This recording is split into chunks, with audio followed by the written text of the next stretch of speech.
Don't play with it, don't be dishonest. Ay, still not understanding. Welcome back, everybody, to the Busted Knuckle Gas Station Garage and Grill. I'm your host, Eddie, and today we're going to be smoking some ribs. I'll get into the flavor of the ribs later on, but the first thing you want to do before you start up your smoker and put anything on it is get it up to temperature.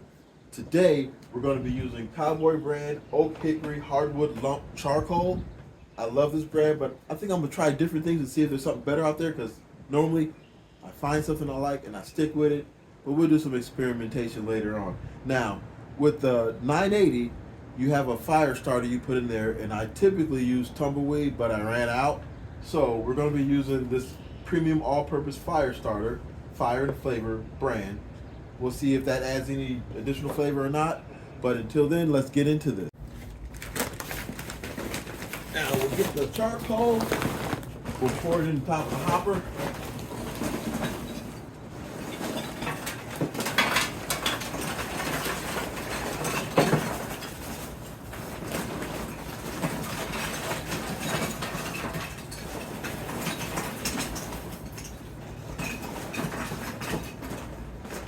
See.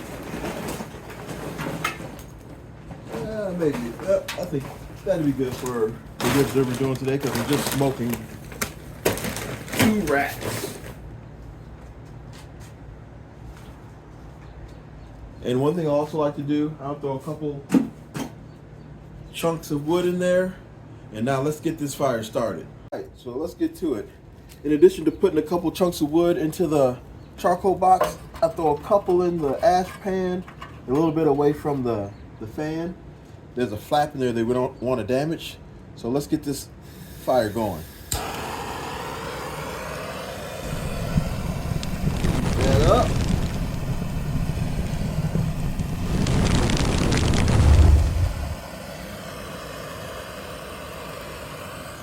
Let's see, that lit up pretty good. I gotta say, the tumbleweeds light up fairly faster. I could use a lighter with those, but this is working out. All right, now as you see, the smoke is going pretty good. Let me get this out the way. We're gonna close up the firebox.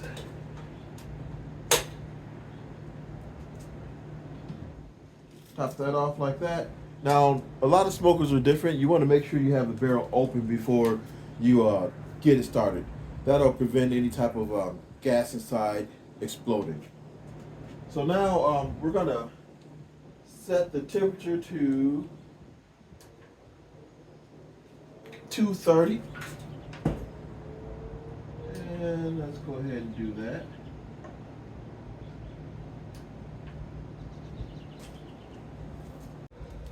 All right, now you can probably hear the fan going because we set the temperature at 230. Let's make sure that that's correct. We'll make it 235. And the way this works, as the fire is started, the charcoal is burning, the fan will turn on by itself and modulate to keep the level of flame that's required to maintain the temperature setting that you put in there. It's really great. I feel like you get the best of both worlds. You get the robust smoke flavor from an offset smoker, but you also get the convenience of a pellet smoker. And this is a bit more versatile. I can grill on this, but I typically only smoke whatever on here. Awesome device.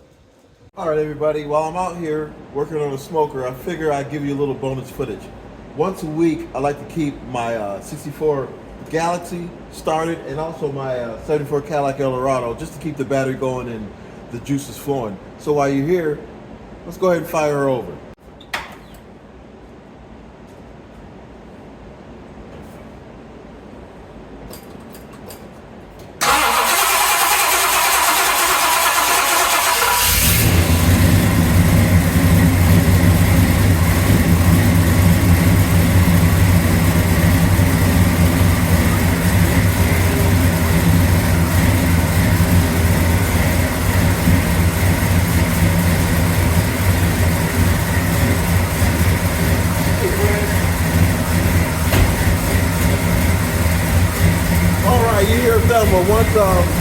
But the idle starts picking up, I'll go ahead and knock it down. But let me know in the comments, what do you think?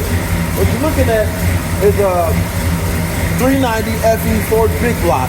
It has an RV cam in there, an Edelbrock Performer intake, a 600 CFM Holly 4-barrel carburetor, Sanderson headers, and let me think, is there any other go fast videos on here?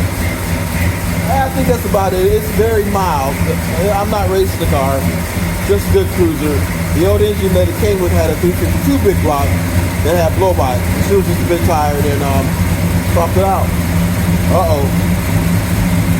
You hear the idles picking up? Let me go ahead and knock it down.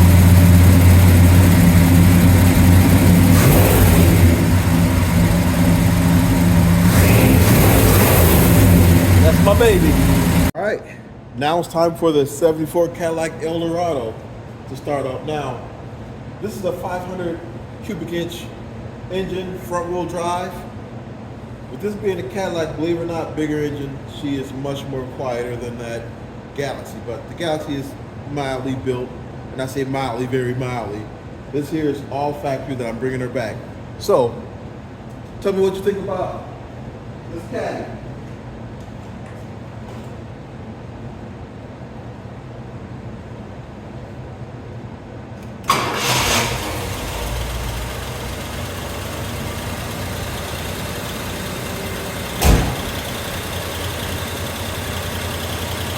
And that's that. This is a car that sat for 25 years in my dad's garage, and I've been working on her, bringing her back. The latest thing I've done with this car is I've had to change the alternator. It just out of nowhere stopped working. But long story short, I'll do another video specifically on the individual cars and the work I've done, because this video is not about that. I'm just giving you a little bit of bonus footage. Welcome back, everybody. So the ribs are here, and what I'm going to be using is Pit Boss Mango Magic. It's garlic, onion, and mango seasonings. I haven't tried this before, but it sounds very interesting. So I'm going to use this rub, and then I'm going to top it off with some lime juice.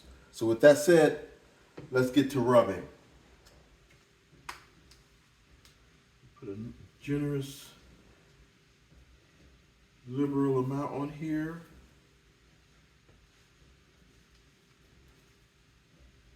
Get that nice and covered really well. I'm not being stingy at all. All right, let's tap that in. All right. Now we'll flip this bad boy over.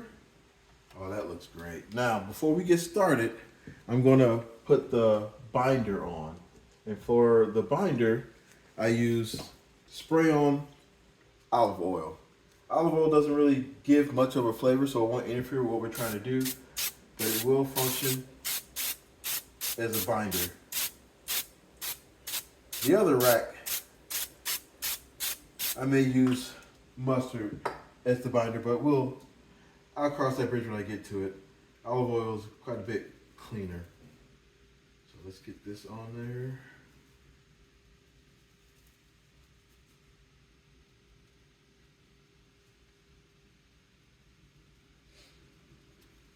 Oh, the way this smells right now, oh goodness, this is gonna be great.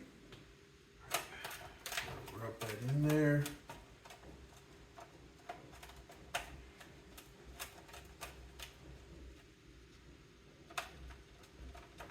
Oh, that looks good. A bit of the lime juice. Give it a little citrus zing to it. Put in a little bit more. So like I said, I'm going to be making 2 of these, and what I like about that Char Griller Gravity 980 is that the size, I can fit 2 full racks of ribs in here, and then a little bit more if I wanted to. I honestly think I could probably get 3 racks in there. All right, now let's flip this bad boy over.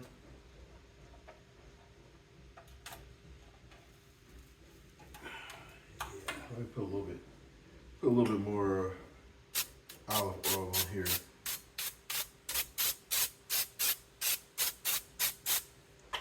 Did that for two reasons. One, I wanted to stick a little bit better, and two, I forgot to add it.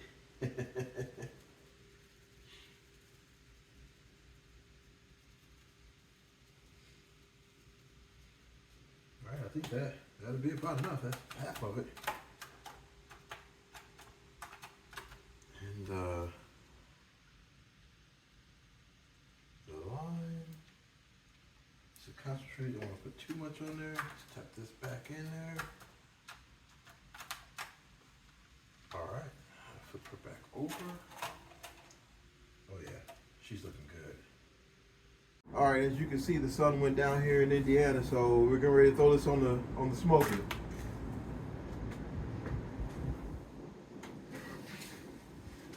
I got a pro tip to share with you that was shared with me through someone I kind of looked up to and motivated me to do my own channel.